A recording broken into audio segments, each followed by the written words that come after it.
Welcome to Israeli Frenemies, the only show you'll be watching out of Israel where we get the right and left together to beat out the most heated subject of the week. First, we want to wish all our viewers a very, very happy Chanukah. Yariv, how are you doing this week? I'm fine. Happy Chanukah, Ari. How are you?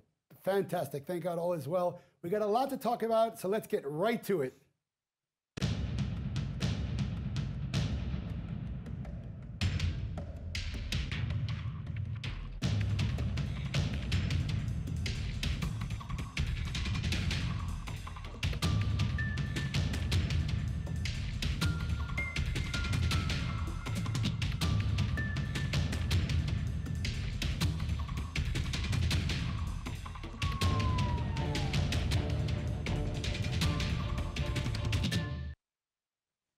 And just several years ago, in 2014, Israel finished up a war in the Gaza Strip after thousands of rockets were shot into cities inside Israel. After the war, we thought we'd have some quiet. Unfortunately, Hamas and the leaders there in the Gaza Strip continue to fire rockets into the cities of Israel. Yariv, I'd like to hear your take on this. First of all, we can agree that this is unacceptable, and I condemn it, of course. When you are firing missiles into civilian area, it's a war crime, and this is how we should call it. But once we condemn it, let's see the situation and how we can solve it. I don't think that Israel should go to another war. We are not going to gain anything from another war. We tried it in the past, 2014, and much before. So the result will be more casualties. I think that we need to show responsibility, to show strength, but to be also very to walk into the Israeli interest and not to find ourselves inside the Gaza Strip without knowing what will be the end result of that. And the end result will not be so different than the current situation. Well, what if the majority of people living in the Gaza Strip believe in your genocide? Should we go to war then? I think that we should do whatever good for us, and we are not going to overcome all the people in Gaza. Once you will go into Gaza, what do you think will happen day after? Soldiers are going to be killed inside the Gaza Strip, and now, let's face it, we are not in a situation of war yet. We are before that, and if this will stop in the next few days, so I think that we will be better off not getting into Gaza. And just a reminder for you, who started this whole thing, this tension between Israel and Hamas in Gaza? By the way, we killed 4 people in Gaza last weekend. Who do we kill? This is the people that demonstrate. This was the aftermath. This was the aftermath of Trump's decision to burn this area. And we are under the impact, the leftovers of Trump's speech. I think it was not a wise thing to do, but let's be wise now and not create escalation and find ourselves in much worse situation. You see, what gets me, Yariv, all the time is how the left build themselves a fantasy. And I love how you blame Trump, as if before Trump came along, everything was honky-dory. Let me just remind you, let me just remind you and the viewers how the Gaza Strip became what it is today. Israel left in 2005. We dug up the Jewish dead. There's not a single drop of Jewish blood left in the Gaza Strip. The majority of the people living in Gaza voted for a genocidal radical Islamic terrorist organization who sees both you and me being dead as their goal. That is the source of the problem, not Trump telling the truth. Let's assume that you're right. Yariv, listen. You got to let me finish talking, okay? Not Trump, okay? If they're using Trump as an excuse, that's fine. But to make believe that their ideology or their actions against Jews in Israel started with Trump is just dishonest. They have a charter, Hamas, that looks like it comes out of a page of Mein Kampf. I suggest you read it. It calls for your genocide. What is your solution, Ari? Only to use force? Yes. And let me explain to my answer. Let me explain my answer. My solution is very simple. Anybody who has a charter and has taken out that charter already physically to kill you and me and destroy the state of Israel, the answer is only force. To make peace with evil is the definition of evil. Chamberlain, by the way, made the same mistake with Hitler. One second. When he came back with a piece of paper in his hand, famous picture, peace in our time. One second. The people in Gaza are the Nazis, one second. Let me ask you a question. Yes, the Hamas are just like Nazis. They believe in the genocide of the Jewish people. But my question to you is like this.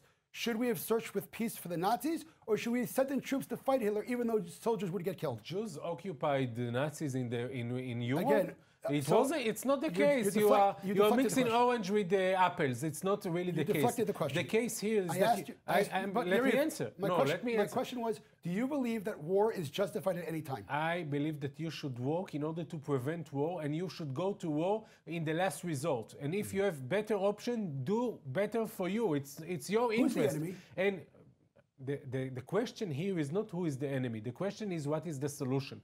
And the solution with the Palestinian, including the Palestinian living in Gaza, is not just to fight them, but also to get an agreement. When we left Gaza, we didn't do it with an agreement like we did in Sinai with Egypt. We demanded nothing. We just pull out. We demanded nothing. No. By the way, we demanded nothing, and by the way, we gave nothing because eventually we gave nothing. Yeah, because eventually we pulled out. We kicked 10,000 Jews. You didn't give any. 10,000 Jews. But it's not a gift to them. It's a gift for you. And I want to remind you, when we were in Gaza, it wasn't heaven. It was people being killed. No. If you look at the numbers of people casualties, you will see that more people lost their life 5 years before the disengagement than the years after. So I'm saying we should not go back there. We should look for a solution with our neighbors, because today they are our enemies, but tomorrow they will be our neighbors. War is not serving our interests. Well, I'm very happy that you gave numbers. Now we can actually talk about numbers. Anytime that Israel made concessions to Arabs, terrorism boosted 30%. Anytime that Israel made concessions to Arabs, terrorism boosted 30%. In fact, Egypt? Listen to the end. In fact, with Egypt. 10 years following the Oslo Accords had more casualties than 30 years of what you called occupation before. So if you're going to go by the numbers, all your ideas of peace did not work. In terms of Gaza, I want you to understand, I'm going to explain to you your logic. We left Gaza. We dug Jewish dead up. We didn't leave a single drop of Jewish blood there. We demanded. Israelis. It wasn't Jewish. It was Israeli. There are no Jews today living in Gaza. No Israelis. Zero. No Jews. How do you know? Maybe there are no Jews. Okay. By the way, no Israeli. Stop. I want to talk about facts. Okay. The fact of the matter is, there was no reality beforehand that a soldier would be kidnapped and held in Hamas basements for 5 years. There's no reality of missiles being shot over and we can't do it. No. Of course, you don't know the fact. There any, Go to Sderot. Google the name Sderot and Qassam missiles. Was there ever a soldier kidnapped in Gaza and held there for 5 years that we didn't know where he was? This is the way to compare. There were soldiers you just said there was. Let me answer. There were soldiers being killed in Gaza, much more than today. And no one in Israel, no Israeli political party is talking about going back to Gaza, because everyone understands it wasn't the wise thing to do to be there. It was in our interest not to be there. Okay, so let's go back to the facts for 1 second. Okay, we're talking about the missile fire. And the missile fire happened after Israel left. No, it was also before. The missile fire, the massive missile fire started after Israel left. My question to you is the following, and you didn't answer it. I asked you again, if the majority of people believe in your genocide, do you think that you should make peace with them? Yeah, definitely. I think that you have to do... you think you should have made peace with the Nazis? No, because we never occupied the Nazis. We never occupied Gaza from the Palestinians. And the Palestinians are not Nazis. When did we occupy Gaza from the Palestinians? Let me answer. Egypt was our enemy. They killed much more Israelis than the Palestinians. Totally irrelevant to what we're talking about. Exactly the same. Totally These are our neighbors, and eventually you need to find a solution with your neighbors. If the neighbor is not ready for peace, you need to fight them, but to do it wisely. And if your neighbors is ready for peace, go to this peace process. Can we get back to the facts? When did Israel occupy Gaza from the Palestinians? When we were 67, we took over Gaza. No, again, it was Egypt. No, it was us, 67. Before 1967, Gaza was Egypt. Fine, but the Palestinians are living there. You can call it Egypt, you can call it the United States. If you claim, you claimed that we didn't, you claimed to me the answer that there's a difference between the Nazis and the Palestinians is because we never occupied Germany. Did we ever occupy Gaza from the Palestinians? Yeah, definitely. What year? Starts 67. From the Palestinians living there. It was Egypt, it wasn't Palestine. But after we took over, it was Palestinian living there, not Egyptian. Again, before 67, it was Egypt, not Palestine. When did we occupy?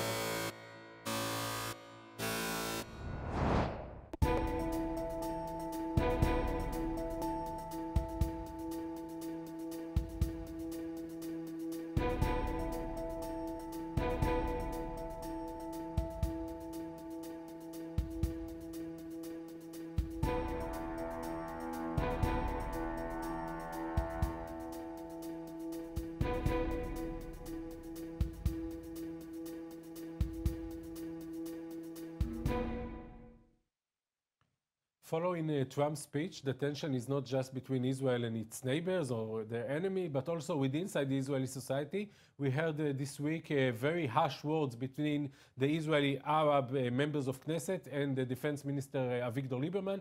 The Israeli Arabs said, for example, that they are not going to sing the national anthem. No, they said they would die before they sing the national anthem. Okay, and the Defense Ministry is calling for boycott of all the Arab communities within Israel. No, not all the Arab communities. One town. in Wadi Ara, the majority of the Israeli Palestinians living there, or a big amount of them, and he is calling actually for Israelis not to go and not to shop there. And you know, without looking at the political interest of both sides, because they're both sides gaining some votes, I think it's much deeper than that. We have an issue here. The Israeli Arabs, the Palestinians living in Israel, has issue with their political and national identity. They are Israeli citizens, but they also consider themselves Palestinians. And when you are not dealing with this conflict in a proper way, it's rising up and it's becoming dangerous. Well, I want to correct a couple of historical mistakes you're making. The Israeli Arabs were never Palestinians. In other words, before 1948, everything Palestinian was actually Jewish. But they one second, let me hold on one second. You know? Again, if I call you a pink elephant, doesn't mean you're a pink elephant. Okay? If they want to fabricate and make up a national identity which never existed in the past, that's their prerogative to do so, but it doesn't mean they deserve any kind of land or national rights because they make up a fabrication. Like I always say, before 1948, the Palestine Post, the Palestine Brigade, the Palestine Company, the Palestine Philharmonic, and the Palestine football team were all Jewish, and the Palestine Brigade. Can you give me something before 1948 that was Palestinian Arab? You are always looking for the past. Because, Yariv, you can't make statements that are not true and expect me not to react. Now let's talk about the Israeli Arabs. So let me fix you, because if we are continue to look at the past, so Israel is also a new thing, you know? The state of Israel established only on 48. So let's say that there is no Israeli because it was never there before. I'm saying that you need to look. I need that you need to look at the reality. The Israeli Arabs that are living here are the next generation of people that were living here before Israel was established, and therefore they consider they came from where? From Soviet Union? So thank you. They were born here. Thank you for asking me generation after generation. Thank you for asking. I'll answer you. Their last names give exact testimony from where they're originally from. Most of the Arabs who call themselves Palestinians today came in for work reasons when the beginning of the Zionist movement. From where, by the way? From Egypt and Saudi Arabia, from Iraq. From where my father came. My grandfather came. Hold on one second. Again, so what you're doing, again, is you're admitting that I'm right. You're saying you're right. My family came, one second, my family came from Hungary and Germany. Correct.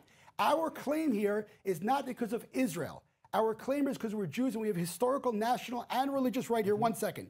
You just said to me the same way that I came from wherever I came from, they also came from wherever they came from. You just admitted to me that they were not here for generations. If you will look at their generation, they are here before you because we left the Israeli Arabs, the Palestinians, because we left to Europe. But I don't think that this is reasonable to look all the time at the past. You need to look. Of course, let me finish. Yes. You need to look at the present. The present today, you got 20% of the community within inside Israel that are not Jewish. By the way, they are not Zionists. They will never be Zionists. I agree with you. 100%. Okay, good. So now what we are going to do with that? Good. Are we going to treat them like enemies? Are we going to force them to become a Zionist? Or we should accept the idea that Israel is mixed? And we have some people, a minority, a big minority, that is not working in favor of the Zionist idea, but still part of Israel and loyal to the states of Israel. So my answer to you is the following. I'm very shocked to hear you say the same thing that Rabbi Kahana said many, many years ago. Because Rabbi Kahana said, never will Arabs be Zionists. And you, the left wing, got up there and said,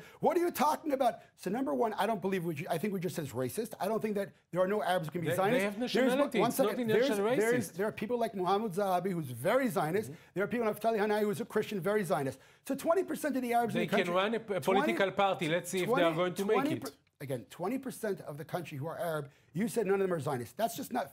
false. There are Arabs. 5. There are no members of Knesset that represent them is Zionists, right? There are Arabs in the Likud. There are Arabs in the Avodah. So it's not true what you said, number one. Number two, what you just said would push another solution. If 20% would really oppose the idea of a Jewish state in the land of Israel, then no, they should not have citizenships. So you are going to give citizenship according to your think and according to your ideology. This is really democracy. According to your ideology. According to my ideology, I think that the Arabs have a chance to have a beautiful life here. In other words, the Arabs in Israel are the most educated throughout the Middle East. So what is the condition? The Arabs, Where is the but? I'll explain to you. There's no but. Listen to me very carefully, okay? I don't accept your axiom of Arabs are anti-Zionist. That's your belief. I didn't say that they are anti-Zionist. I said that they will never be Zionist, but they will be loyal to the state of Israel, and they will accept the Zionist ideas. The answer is the following. When you have members of Knesset, Arabs members of Knesset, that were elected to the Knesset, correct, they didn't come from other place. That's right. When you have Arabs members of Knesset who say that the flag is worse than a rag, when they call soldiers murderers, when they call the Prime Minister of Israel all kinds of names, not because he actually did something, because they are against the whole idea of a Jewish state in Israel, they shouldn't be in the Knesset, not because they're Arab.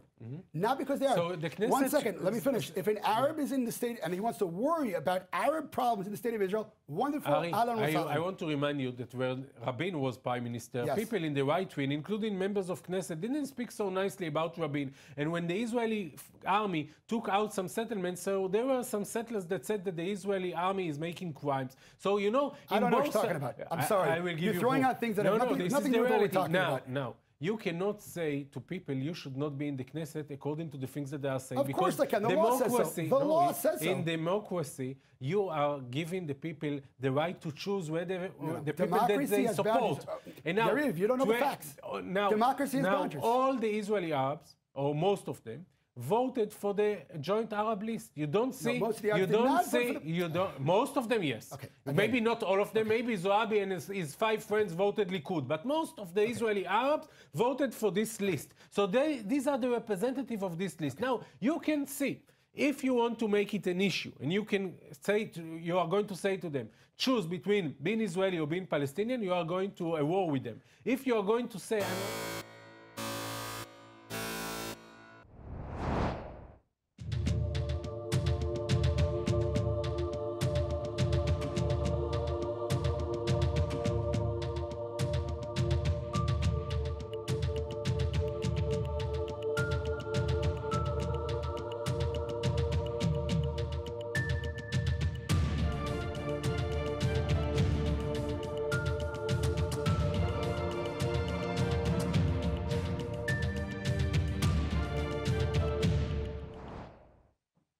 over the last decade and a half, thousands, tens of thousands of illegal aliens and infiltrators have come in from different African countries, traveled through other countries, including Egypt, and wanted to settle in Israel. I can understand it because Israel is a beautiful country and they have a much better life here, but there's a rule of law in Israel. And so what the Knesset finally decided to do is make a law that anybody who's here illegally must leave. It is illegal to be here. You can't have illegal aliens coming in by the tens of thousands of people. And we are not talking about refugees. We're talking about illegal aliens. The definition of refugees is defined in the UN. These people are not called refugees according to the law. In fact, 80% of them would not even go to the UN to request refugee status. You know, it's all about terminology, first of all, and about interest and about morality. Now, how can I know whether these people are going to be safe when they will come back to their place? So the answer, I will give you an answer. I will give you an answer. The Israeli government is not asking to bring them back to their original state. We are looking for a third state that will be ready to accept them in Africa. Why we are looking for another state? Because they cannot go back to their places because there is a civil war there and they are going to risk their life. Well, the truth of the matter is, this is the proof that these are refugees and it's not just illegal people that are looking for better jobs. And now we have a border today that is closed. The flow of refugees is stopped. It's not a danger to Israeli demography. And so many businesses around Tel Aviv and all around the country are using this hand force in order to be alive. So we need these people. Why we should kick them out? So just because we would like to be racist or we would like to be Jewish-only state? Okay, where is the Jewish morality and the Israeli interest? I will explain to you. And this, again, is the way of the left. You turn everything into an emotional mush without realizing the facts. Interest and morality. To say that Israel's racist because we want to kick illegal aliens out who happen to be black is ridiculous. We brought in hundreds of thousands of Ethiopians to Israel. Only Jews. So again, fine, it's a Jewish country, Yariv. Wake up. Fair enough. But that's not the point. I'm in favor of the immigration law to Israel. Since 2014, 15,000 of these infiltrators left alone back to their country. Now I'm going to ask you, if you escaped from Germany, would you go back to Germany for $3,000 during the Holocaust? I don't know, by the way. Would you go back to Germany? I know. I will answer you. I know many Israelis that today lives in Berlin, although a few years ago, not so long ago historically. Who's talking about today? Listen to the question. Oh my goodness. In 1942. Would you go back to Germany for $3,000? No, but thank you. But so 15,000. No. Listen to me now. The facts. 15,000 people left on their own. Okay, your whole mushy emotional thing of we need them. No, we don't. So Number one. Right, one second. Let me finish. Let me finish. Let me finish. The definition of a refugee, according to the UN, is escaping from one country in death, going to another country. They walk through 3 different countries they could have settled in 1 second. That nullifies their refugee status. No, Israel does not have a legal or moral responsibility to take in illegal aliens. I have a question for you. If their life is so good, can be so good, how come the Israeli government is not forcing them to go back to their original country? Can you give me an explanation for that? Yes. See, you keep on asking if their life was... I didn't say their... No, I'm asking why we are not sending back to the original country. Did I say their life was good? No, but I'm asking you that. Yariv. Now you are not answering. We cannot send them back to the original country because they are refugees. Can I answer you? Yes. Did I say their life was good? You said that they are looking for better life here in Israel. What did I say? I said they are not considered refugees. That's what I said. But I'm asking you why we are not going to send them to the original state. There's one area where the minimum amount of people are from that we don't want them going back to their countries. The other ones have chosen. Why? Because in that one area, there's a problem with their lives. That's true. Okay, but again, thank you very much. No, thank you. Listen to me again. There is a legal status to refugees. They are not called refugees. Israel neither has a legal nor moral any commitment to take in illegal. You spoke a lot about Germany today. Let me say one thing about Germany. Yes. Germany has no moral responsibility to refugees coming from Syria and from Africa. But Germany is accepting refugees because Germany look at itself as part of the world and the rest of the world and part of the responsibility for humanity. Right. So we are a state that is looking not just for what's good for us, but also what can be good for the world. And if we accept 40 or 30 or 50,000 people coming from Africa for a few years. Right. And by the way, we need them because we need the working hands. Otherwise, we are going to import people. Right. So we should be proud of that and not should look for ways to kick them out. I'm going to agree with you again and again. If there are refugees, yes, we have to take care of them. When people leave an area that they are not considered refugee in and go through Egypt where they could have settled there, but no, they want a better life, because in Egypt they were killed. That is not a refugee. You're mixing up legal claims with emotional mush. Eventually, Ari, you agree with me that you're not going to send them to the original country. No, I did not say that. So if you want to look at the small letters, fine with you, not fine with me. That's not what I said. You said that we cannot send them back. Let me repeat what I said. I said the minority of them come from the refugees. Israel is not kicking out a single refugee. That's the fact. Israel is kicking out those who are not considered refugees. Ari, do you understand the distinction? No, but you are saying one thing and then you contradict yourself because we are not sending them back to the original state. But I will tell you more than that. Okay. If tomorrow morning we are going to send them to a third country, and day after you will get the movies, clips of people being killed there, because we send them. Do you feel sorry for what you did? Or still you think that it's okay because it's part? People that are seeing our show think that Israelis are fighting all the time, but no, in holidays we definitely celebrate together. And I know many secular friends of mine that are lighting the Chanukah every evening. It's a great holiday, not just for religious people, also for secular. And I think that if you are coming to Israel, you can feel the holiday in the street. Right. Well, actually, we have a separation between Jews here living in Israel and Jews not living in Israel. Jews living in Israel say this is the miracle that happened here. Jews living outside say it's a miracle that happened there. But the biggest thing about Chanukah is this is a holiday where we celebrate Jewish independence in the land of Israel, where the menorah was in the Beit HaMikdash, in the temple in Jerusalem. So I think if anyone has any questions about Jerusalem and who it belongs to, this holiday puts the period at the end of the sentence. Have a happy holiday, everyone. And remember, share us out on Facebook, wherever you are. Let people see what it's all about here in the state of Israel. Shalom. See you next week. Happy Chanukah.